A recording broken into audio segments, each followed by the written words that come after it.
Sarap, manamis-namis. Konting asin pa.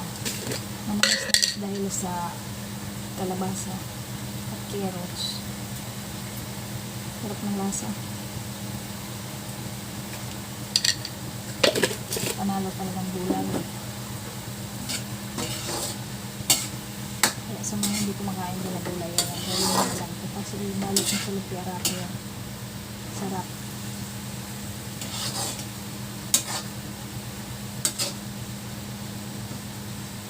Ganda ng kulay.